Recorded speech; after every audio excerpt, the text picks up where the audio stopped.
suis Paul Lanier, je suis le gérant de la société SF2I. En quelques mots, SF2I est une société de services informatiques donc, qui offre des services de maintenance et d'ingénierie autour du système d'information.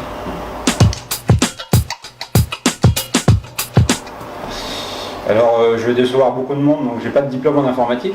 J'ai commencé ma carrière professionnelle dans des grands groupes en métropole, à Paris.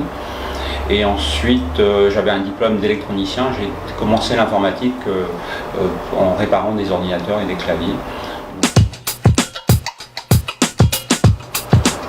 Alors effectivement, SF2I se définit comme une entreprise libérée.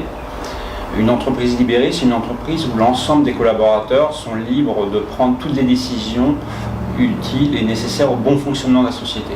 Holacracy est une gouvernance qui définit et qui répartit les rôles entre l'ensemble des collaborateurs.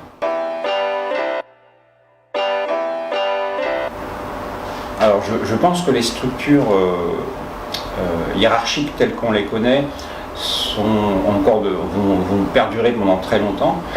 Mais elles sont surtout des facteurs de démotivation extraordinaires pour les collaborateurs. Mais de manière générale, on s'aperçoit que dans une entreprise, on a entre 10 et 40% des collaborateurs qui sont motivés. C'est-à-dire qu'aujourd'hui, on a une masse d'énergie qui ne sert pas au bien-être de l'entreprise. Donc, l'entreprise libérée, justement, permet de libérer cette énergie et de la consacrer au service du client, au service de l'entreprise, et pas en interne à gérer des procédures, à surveiller, à contrôler les faits et les gestes des collaborateurs. Leur donner des responsabilités, leur donner de la liberté, de l'autonomie, la capacité de prendre des décisions est un facteur de bien-être et de bonheur au travail. Alors effectivement, l'argent, personne ne travaille pour des cacahuètes, l'argent est essentiel, mais si on regarde un petit peu là aussi les facteurs de motivation des collaborateurs, on s'aperçoit qu'effectivement la rémunération n'est pas le premier facteur d'épanouissement et de bien-être au travail. Une bonne rémunération est essentielle. Ça fait partie de nos valeurs, le partage des richesses de l'entreprise. Mais aujourd'hui, ce que cherchent les collaborateurs, c'est d'être traités à égalité, de pouvoir s'épanouir, de pouvoir avoir de la liberté et de pouvoir prendre des décisions dans l'entreprise. Aujourd'hui, dans la relation que j'ai avec mes collaborateurs, je suis à leur service. J'ai toujours 2 minutes à leur accorder. Quand je rentre dans les bureaux et que je les vois jouer au baby-foot, regarder des vidéos, jouer au basket dans les locaux de l'entreprise, ou s'amuser avec des pistolets à eau devant moi, c'est qu'effectivement on a une relation qui est de confiance et c'est une relation qui fonctionne bien.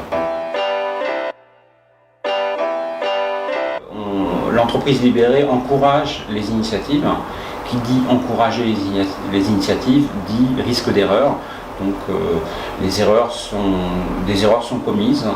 On travaille sur ces erreurs justement pour apprendre de ces erreurs. On s'aperçoit que les gens apprennent beaucoup mieux quand ils font eux-mêmes des erreurs plutôt que quand on leur dit comment faire leur travail. 2 erreurs qui arrivent souvent, ne pas assez faire confiance à son équipe, à ses collaborateurs, ou alors mettre en place des procédures pour corriger des erreurs, c'est-à-dire punir l'ensemble des collaborateurs pour une erreur qui a été faite par un collaborateur. Ça, c'est une erreur assez classique.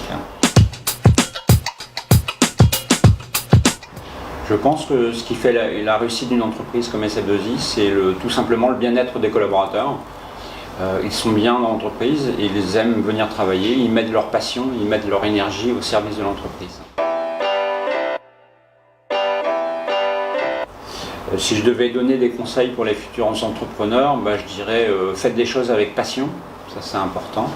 Ne trichez jamais avec vos collaborateurs, avec vos clients, avec vos partenaires, avec vos fournisseurs. Et puis restez humble, vous êtes au service de votre entreprise, vous êtes au service de vos fournisseurs, de vos collaborateurs.